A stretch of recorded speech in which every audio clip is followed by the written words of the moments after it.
Todas las mañanas, de lunes a viernes, Alfonso Torres y un equipo de profesionales, periodistas, médicos y políticos están con ustedes, con análisis, entrevistas y comentarios de primera mano en Voz para el Cambio. Una ventana de compromiso con la patria, con la democracia, con la justicia, con la verdad, un compromiso con las ideas del padre de la patria. No te lo pierdas, de 7:30 a 9 de la mañana, Voz para el Cambio por Telecanal 28.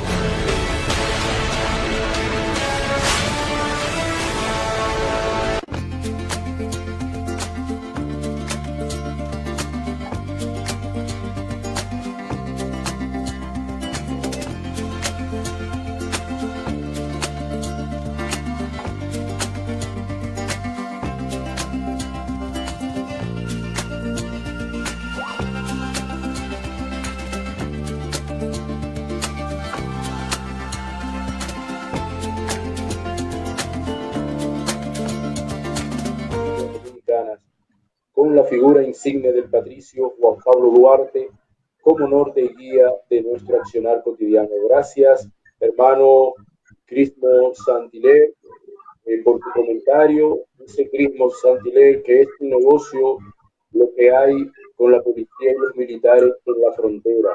Nosotros estamos contentos de ese comentario, lo refrendamos, hermano. Gracias por tu comentario y gracias por darle seguimiento a este programa.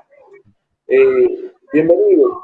Me gustaría que abordáramos el plan de paz de Donald Trump con relación a la operación militar especial de la Federación Rusa allá en Ucrania, porque parece hay un feedback ahí. Es allá. Bienvenido. Yo no te escucho, pero aquí afuera está pasando una huevo anunciadora.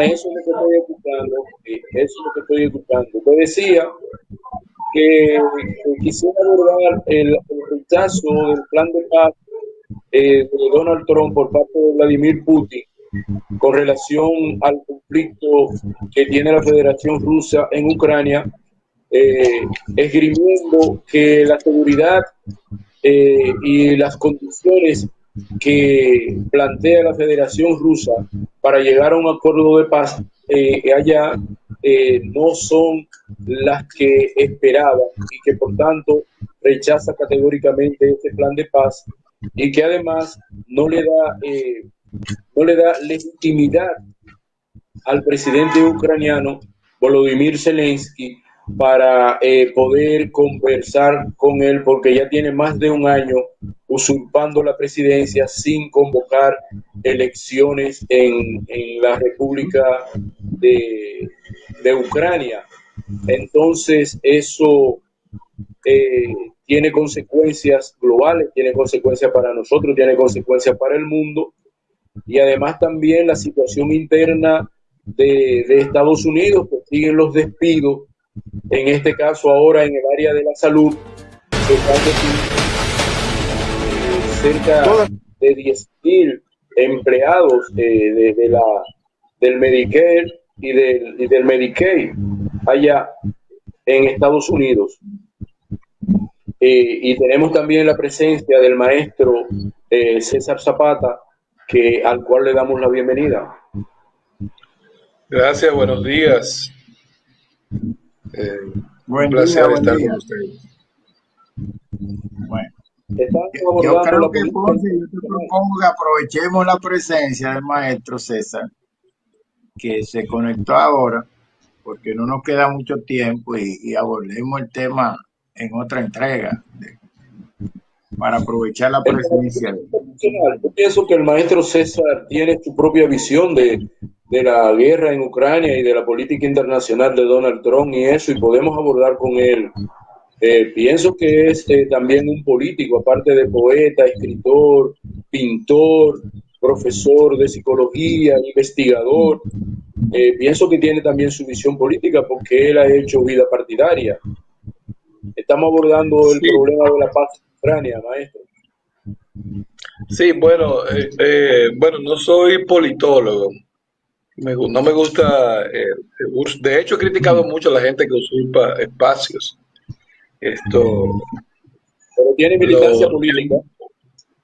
el intrusismo de mucha gente, ¿verdad? Que en este país tú sales a caminar por la calle colonial, de la zona colonial, y dices que eres ingeniero químico y comienzan a llamarte ingeniero. Mira, la perspectiva sí puede ser un poco, una mirada un poco economicista, vamos a decirlo así, o de la psicología, o la psicología política, que son las áreas que yo puedo opinar un poco ahí. La cuestión de Ucrania, eh, me parece a mí que obviamente la cantidad de desinformación que se maneja por estos países, y voy a decirlo con su nombre, CNN y otras plataformas que son, están al servicio del imperialismo, pues definitivamente eh, sirven la noticia, entre comillas, y hay censura para aquello que es disidente.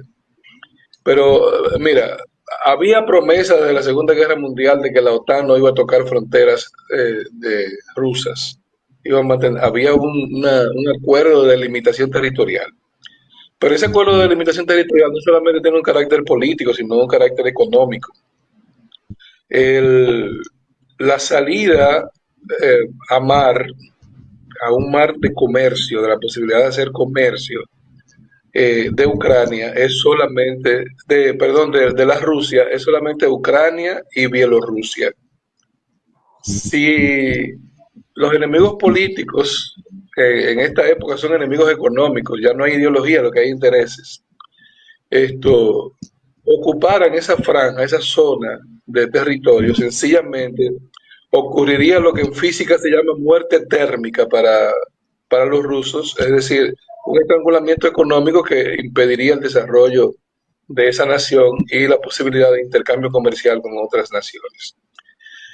Viéndolo así desde esa perspectiva, era inminente la ocupación de Ucrania por parte de los rusos. Pero además, desde el punto de vista de la cultura y la psicología de los pueblos, quisiera que alguien me dijera cuál es la diferencia entre un ucraniano y un ruso. El 90 y tanto por ciento de la población de Ucrania son de origen ruso, hablan la lengua rusa, tienen las tradiciones de Rusia, practican las religiones tradicionales de Rusia, la comida, etcétera. Es decir, eh, aunque ha habido por una serie de razones geopolíticas la fundación de un Estado en Ucrania, pues evidentemente Ucrania fue por mucho tiempo territorio ruso y además desde el punto de vista cultural lo sigue siendo.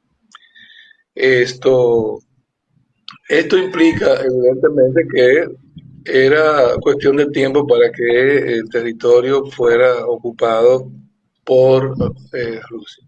Pero además, Zelensky, desde el punto de vista de lo que está ocurriendo en el mundo, no solamente en Ucrania, es un buen ejemplo de que el bombardeo a las ideas, ¿verdad? Porque ahora la palabra ideología ha pasado a ser una mala palabra. Con el bombardeo a las ideas se ha eliminado el tema del liderazgo, de la presencia eh, regia de los jefes de Estado, de los sujetos que tienen formación política y que ocupaban posiciones de gobierno. Y eso nos toca a nosotros también. No se trata solamente de esa frase trillada de la cultura light, sino que también hay una práctica política light, donde se ha cualquierizado las posiciones políticas hasta llegar incluso a la primera magistratura del Estado, y de repente cualquier ser humano, cualquier sujeto, para no usar palabras obscenas como es práctica aquí en las redes sociales, cualquier sujeto pues se erige su supuesto líder, además de la compra y venta de los puestos, además de la participación del imperio que pone y quita.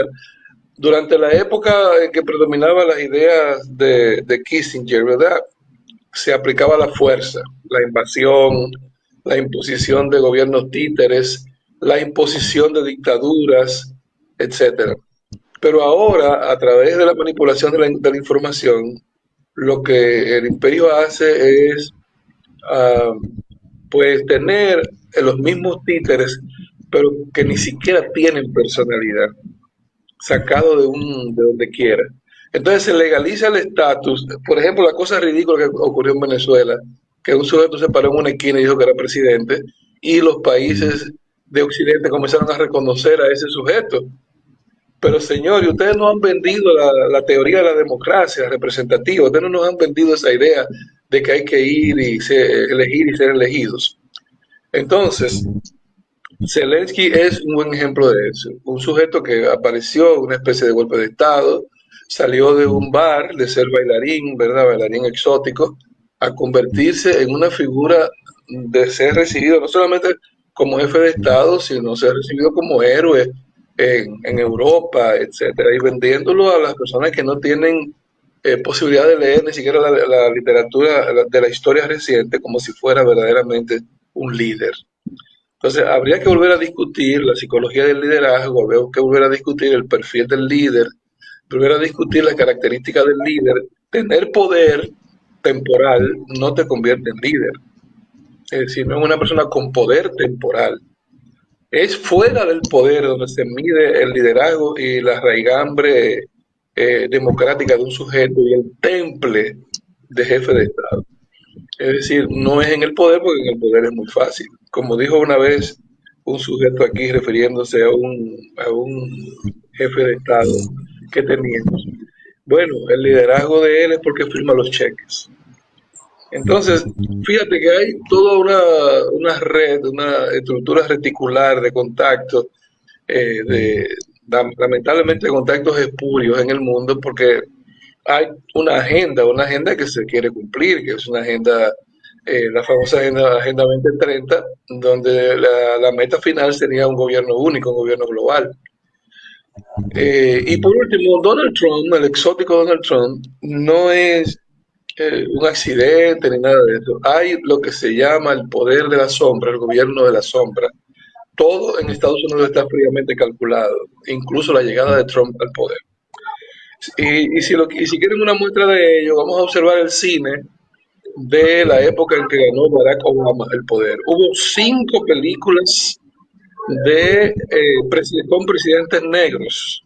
Así que nos venden primero una ficción y esa ficción la van construyendo como realidad poco a poco. Fíjense que no sorprendió tanto que un hombre de color fuera presidente de los Estados Unidos, porque ya había un proceso de condicionamiento, como el perro de Pavlov, de condicionamiento clásico para la humanidad. Poco a poco nos fueron inoculando la idea de que era posible un presidente negro hasta que colocaron un presidente negro.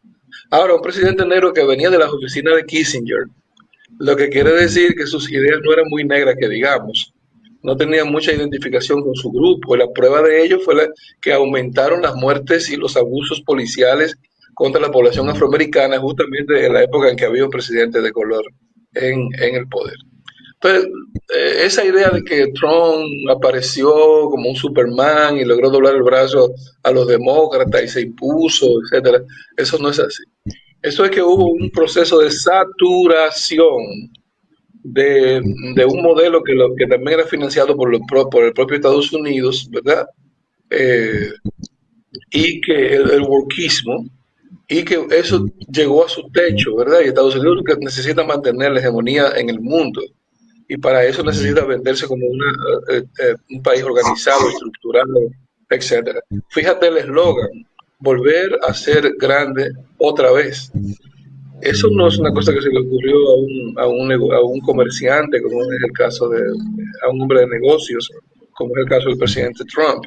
Eso se le ocurre a una inteligencia de la psicología política del poder. Y por eso Trump está ahí, ¿entiendes? Y por eso tiene esa agenda en la mano, la recuperación de la familia, el conservadurismo, el no guerrerismo, etcétera. Eso no es una cosa que la va a imponer un hombre. Eso no es una cosa que la va a imponer un hombre. Los proyectos de paz, etcétera. Eso es una nueva retórica, un nuevo discurso del poder norteamericano para recuperar terreno, sobre todo terreno económico, porque la guerra genera también grandes pérdidas. De todo eso es un entramado que nos venden y nos hacen creer que estamos ante la presencia de un hombre díscolo que de repente se alzó con el poder. No, hombre, no, eso es una telenovela bien contada. En el fondo hay un poder muy organizadito, con unas metas muy claras y con unos propósitos muy claros. Y cuando no convenga quien sea, el nombre de quien sea, va a ser quitado del camino de ese proyecto, de esa agenda de poder, sea a nivel interno, sea a nivel externo. Lo que no conviene sencillamente a los intereses norteamericanos, como dijo un ex jefe de la CIA, solamente hacemos lo que conviene a los intereses de la nación. Eso es así, mi querido hermano. Ya voy. Maestro, yo quiero su ayuda con esa inteligencia y esa capacidad de análisis que usted tiene. Porque yo tengo a raíz del conflicto ruso-ucraniano, yo tengo una confusión ideológica, una especie de confusión ideológica, porque usted sabe que cuando existía la URSS, era el contrapeso, ¿no?, hacia a Estados Unidos, como para evitar que Estados Unidos se siguiera expandiendo en el mundo. Y en el marco político de la izquierda, que es la corriente política que yo siempre he estado, aunque no estoy militando, habían prorrusos, pro-chinos, pro-albaneses últimamente, etcétera. Entonces, después de la desaparición de la URSS, y específicamente cuando comenzó el presidente Putin su gestión, los análisis que se hacían desde la perspectiva de izquierda era que la URSS era imperialista, que era también una potencia imperialista, que también estaba por conquistar terreno en el mundo, etcétera. O sea, que se veía a Putin como un imperialista. ¿Qué pasa ahora? Que ahí es que yo necesito como ver otras miradas que estoy buscando hace mucho. Ahora hay una especie de defensa desde el punto de vista incluso de lo que eran anti-Putin o anti-rusos, excepto los tropistas que han mantenido su posición, de que el enemigo principal en este conflicto es Estados Unidos, no se puede coincidir con él. Y prácticamente, por ejemplo, en nuestro país hay una defensa a rajatabla, vamos a decir, directa o indirectamente a Putin. Entonces, eso me crea como una confusión, porque, bueno, entonces, ¿dónde está el aspecto ideológico de eso? Me gustaría ver si usted puede ayudarme, entonces que abuse de la confianza. ¿Qué usted piensa de eso? Mire, desde hace años ha habido un proceso de rápido cambios en el modo de ver la geopolítica. Entonces, cuando usted habla de esa época que estaba en República Dominicana, los conflictos dentro de la propia izquierda, fragmentada en función de los modelos que nos vendían, nos olvidamos de que el marxismo, que estaba en la base de las ideas de la izquierda, o debe estar en la base de las ideas de la izquierda, requiere de una mirada objetiva de la realidad concreta donde se va a aplicar, no de tratar de exportar modelos. Yo pienso que ese fue el principal error de los movimientos de izquierda en República Dominicana, la exportación de modelos. Y la generación de conflictos dentro de la propia izquierda, porque yo tengo unas ideas en favor de Albania, el otro tiene unas ideas en favor de la Unión Soviética, y el otro tiene unas ideas en favor de la China, etc. Entonces, en China se aplicó el modelo socialista en función de la realidad que había allí. En la Rusia se aplicó el modelo socialista en función de la realidad que había allí. Entonces nosotros no supimos interpretar nuestra propia realidad, ni siquiera la realidad latinoamericana. Yo vi con buenos ojos un proyecto que ha sido bastante bombardeado y casi eliminado, que era la propuesta del socialismo, el nuevo socialismo latinoamericano, del siglo XX, del siglo XXI. Esa idea que vendió el comandante Chávez era una idea interesante porque era un poco, digamos, aplatanar el marxismo a la realidad nuestra. Y hay un antecedente interesante que es José Carlos Mariátegui, que no se montó nunca en ningún tren internacional. El internacionalismo no era copiar modelos, sino que interpretó la realidad de los indígenas suramericanos y sobre esa realidad intentó pues un socialismo que fuera una lectura de las necesidades materiales concretas de ese grupo humano. Entonces, olvidamos muy rápido a José Carlos Mariátegui. Hubiera sido interesante que algún grupo de izquierda dominicana hubiera asumido ese modelo de cómo un pensador desmontado en el discurso marxista leía la realidad de su pueblo.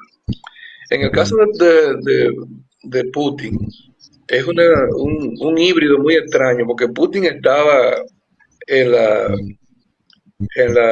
Alemania dividida, en la Europa dividida, estaba en el lado de la Alemania socialista. Incluso en el 1984, en la caída del muro, él era de la KGB y estaba consignado en la embajada de la Alemania de la época. Sin embargo, cuando llega al poder con un partido que no es de izquierda, sino de derecha. Y además, cónsono, coherente con ese partido, lo primero que hizo fue anular los discursos de socialismo y asumir un modelo que tampoco podía llamarse capitalista, un modelo extraño, vamos a llamarlo así. Pero asumió una postura tan llamativa que incluso quitó, vamos a decirle quitar, para no decir derribó, eliminó una efigie de Lenin, como un mensaje al grupo que lo llevó al poder, ¿verdad? Quitó, digamos, la veneración que se le hacía a Lenin en la Rusia. Sin embargo, ¿qué ocurre? Que una cosa es con guitarra y otra con violín. Los Estados Unidos, que tienen una política expansiva muy clara, inmediatamente asumieron acercamientos hacia Rusia, pero con un interés sesgado. Yo me voy a acercar para mi interés, para mi beneficio. Y Putin rápidamente tuvo que hacer un giro hacia China. Pero tú puedes observar que China, para poder tener el crecimiento económico que ha tenido, tuvo que revisar, palabra que no le gusta a los marxistas radicales, el socialismo y crear un híbrido que se llama socialismo de mercado. Así que Putin de alguna manera comenzó a tener relaciones diplomáticas con la China como una manera de cubrirse ante las intenciones claras de los Estados Unidos, lo cual provocó una reacción norteamericana de que, bueno, este señor ahora será nuestro enemigo. Y quisieron hasta vender un poco la idea de la Rusia comunista y etcétera, pero todos sabemos que Putin no pertenece a esa línea. Lo que ocurre es que en la época en que estamos viviendo, yo entiendo que cualquier persona que quiera asumir una postura marxista debe releer el marxismo a la luz de la realidad y no tratar de leer la realidad a la luz de un marxismo del siglo pasado.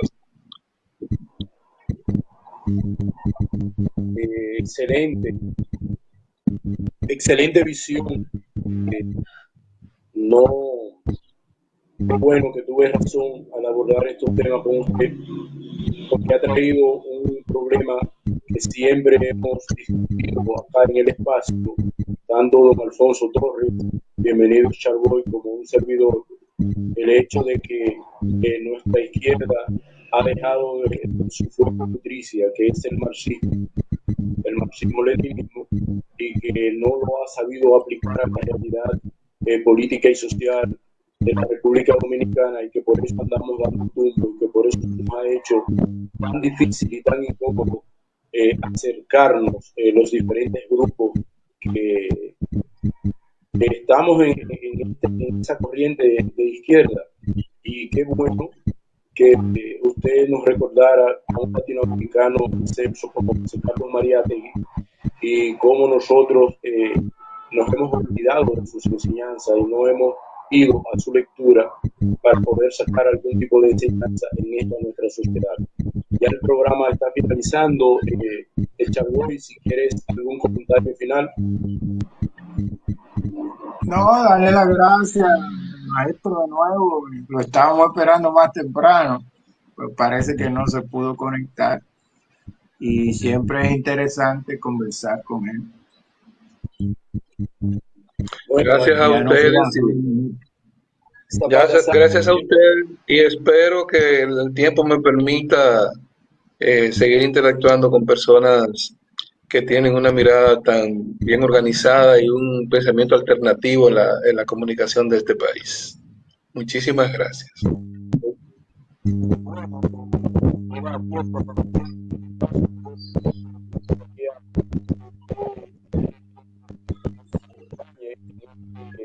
programa Voz para el Cambio. Para nosotros es un inmenso placer. Amigas y amigas de Voz para el Cambio, recuerden que mañana a partir de las 7:30 un equipo de profesionales estará brindándoles las noticias nacionales e internacionales en este su espacio Voz para el Cambio. Hasta mañana. Gracias, maestro César Zapata. Charboy, un abrazo.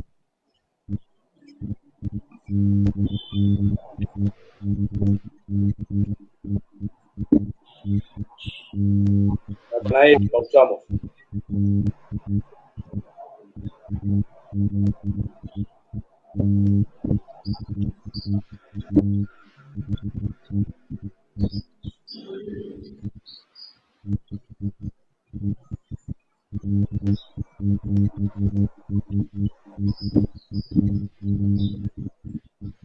Natanael.